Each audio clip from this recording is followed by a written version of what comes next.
ஆட்சியில் பங்கு தமிழ்நாட்டுக்கு எப்போதுமே ஒத்து வராதுன்னு முதல்வர் ஸ்டாலின் சொல்லியிருக்காரு. எந்த கட்சிக்கும் சரி வராதுன்ற மாதிரி சொல்லியிருக்காரு. சரி, யார்கிட்ட சொல்லணும்? யார் கேட்கிறா? இப்ப யார் கேட்கிறா? காங்கிரஸ் தான் கேட்கிறாங்க. அப்ப காங்கிரஸுக்கு உங்களே நேரடியா சொல்லியிருக்கலாம்ல. அவர் தான் சொல்றாரு. இடைக்கால பட்ஜெட்ல எதிர்கட்சிகளை அதிர்ந்து போடக்கூடிய அளவுக்கு இந்து அறநிலைத்துறைக்கு நிறைய ஒதுக்கீடு பண்ண போறான்னு சொல்லி சேர்க்கிறோம். கொடுக்கட்டும், கொடுத்த பிறகு பேசுறேன். கொடுக்கறதுக்கு முதல்ல நமக்கு என்ன தெரியும்? பாரத பிரதமர் மதுரை வரும்போது திருப்பூர் போறாருன்னு செய்திகள் வந்து நேற்று கனிமொழி என்ன சொல்றாங்கன்னா, எய்ம்ஸ் போய் அவரை போய் ஆய்வு பண்ண சொல்லுங்க. அதெல்லாம் எய்ம்ஸ் எல்லாம் அவருக்கு ஆய்வு பண்ண அவருக்கு அது அதிகாரி எல்லாம் சொல்லுவாங்க. சகோதரி நேற்று இந்த தேர்தல் அறிக்கை வாங்குறாங்க. கடந்த தேர்தலில் கொடுத்த தேர்தல் அறிக்கையில் முக்கியமானது இந்த மது விலக்கு பிரச்சனை. ஒரு சொட்டு கூட மது இருக்காது.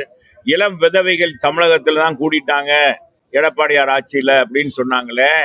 எங்க அம்மா ஆட்சியில் தான் கூட்டிட்டாங்க. இப்ப இளம் விதவைகள்லாம் குறைஞ்சிட்டாங்களா? அந்த புள்ளிய வரத்தை எடுக்க சொல்லுங்க. அதை சொல்லுங்க அவங்கள. போன தேர்தல் அறிக்கை அவங்க தான் குழு தயாரிச்சிச்சு, அதுவே செயல்படுத்தல. இப்ப தேர்தல் அறிக்கை தயார் பண்ணி இவங்க என்னத்தை செயல்படுத்த போறாங்க? இவங்களே எதிர்கட்சியா வருவாங்களா வர மாட்டாங்களான்னு நிலை இருக்கு. அப்புறம் என்ன தேர்தல் அறிக்கைய விடுங்க. அதுக்காக அவங்க ஏதாச்சும் ஒண்ணு சொல்றாங்க. மோடிஜி வருவார், முருகன் கோயிலுக்கு போறாருன்னு சொல்லியிருக்காங்க. அது பாரதிய ஜனதா கட்சியில அவங்க தலைவரை தான் கேட்கணும், எங்களுக்கு தெரியாது. மோடிஜி புரோகிராம் என்ன என்பது அவங்கள்ட்ட கேளுங்க. அவங்க பாரத பிரதமருடைய அலுவலகத்துல தான் கேட்கணும். அலுவலகத்துல கேட்டா தான் தெரியும். மினிட்டு பிரதமருக்கு ப்ரோக்ராம் மாறிக்கிட்டே இருக்கும். எப்படி வராங்க எப்படி போறாங்கன்னு நமக்கு என்ன தெரியும்? இன்னும் ஒன்றும் தெரியல. அவர் போறாரா போகலையா, எங்கெங்க போறார் என்றதெல்லாம் தெரியாது. தேமுதிக ஒரு கட்சியே இல்லைன்னு சொல்லி அமைச்சர் ராஜகண்ணப்பன் சொல்லியிருக்காரு. அமைச்சர் ராஜகண்ணப்பன் தேமுதிக ஒரு கட்சியே இல்லைன்ற மாதிரி சொல்லியிருக்காரு. அது பிரேமலா காந்தி அவங்ககிட்ட கேளுங்க. கேப்டன் விஜயகாந்த் கட்சியில கேளுங்க. எங்கிட்ட கேட்டீங்கன்னா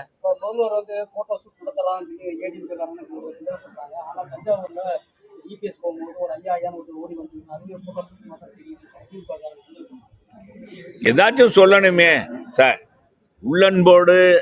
உள்ளன்போடு நேசிக்கக்கூடியவர், விவசாயிகளை நேசிக்க கூட அண்ணன் எடப்பாடியா தான் சார். இந்தியாவிலே நான் காப்பீடு திட்டம் விவசாயிகளுக்கு அதிகமாக வாங்கி கொடுத்தது அண்ணன், விவசாயிகளுக்கு வாங்கி கொடுத்தது அண்ணன் எடப்பாடியார் தான். 2 முறை பாத்தீங்கன்னா பயிர்க்கடன் ரத்து பண்ணாங்க. இவங்க ஒரு தடவையாச்சும் ரத்து பண்ணியிருக்காங்களா? இவங்க எதாவது செஞ்சிருக்காங்க சார்? விவசாயிகளுக்கு என்ன செஞ்சிருக்காங்க? காப்பீட்டு திட்டத்துல அதிகமா வாங்கி கொடுத்துருக்காங்களா? காப்பீட்டு திட்டமே நடத்தல சார். இவங்க வாங்கவே இல்லை. நிறைய இடங்கள்ல காப்பீட்டு திட்டத்தையுமே செயல்படுத்தாம விட்டாங்க. விவசாயிகள் அதனாலேயே தஞ்சை விவசாயிகள்லாம் பாதிக்கப்பட்டிருக்காங்க. அதனால விவசாயிகள் உண்மையா நேசிக்கிற எடப்பாடியாரை அது எப்படி இது பண்ணலாம் அப்படின்னு பாக்குறேன். இவங்களுக்கு அதுலதான் குழப்பம்தான். திமுகவுக்கு எந்த சைட பார்த்தாலும் எடப்பாடியார்னா மாணவர்களை பரீட்சை எழுதாமே பாஸ் பண்ண விட்ட கதாநாயகன்ட்டாங்க மாணவர்கள். அவரை நிச்சயம் வந்தோடனே மடிக்கணி கொடுப்பாருன்றாங்க. ஒரு பக்கம் அவங்க அரசு ஊழியர்களுக்கு பழைய ஓய்வு திட்டம்னு சொல்லிட்டு இப்ப ஏமாத்திட்டோன்னு அவங்க இன்னும் அது எவ்வளவு பாருங்க. ஜூன் மாசத்துல அதை நிறைவேற்றுவோம்னு சொல்லி ஒரு அறிக்கையை கொடுக்குறாரு. அதுவும் அவங்க பாதி பேர் ஏற்றல.